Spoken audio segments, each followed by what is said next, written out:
இத்தனை நினப்பு என் மேல இருந்தும் எட்டி போகலாமோ? கட்டுப்பாடு இருந்தும் கட்டிக்கு முன்னே ஒட்டிக்கொள்ளலாமோ? முத்தமிட்டா மோசம் என்ன உண்டாகும்?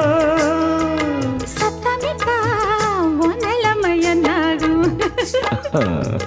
புது வளையல அரைச்சு தொண்டையில தான் நினைச்சு மாமன் கிட்ட பேச போற மணிக்கணக்கா.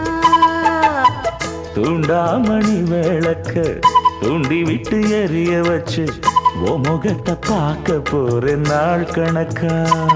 அந்த இந்திரன் சந்திரனும் மாமன் வந்தா எந்திரிச்சு நிக்கணும். அந்த ரம்பையும் ஊர்வசியும் மயிலுக்கு தொண்டுகள் செஞ்சிடணும். நான் காட்டாகி ஊட்டாகி மாமனை தழுவி கட்டிக்கணும். தூது வளையல அரைச்சு தொண்டையில தான் நினைச்சு நானும் கூட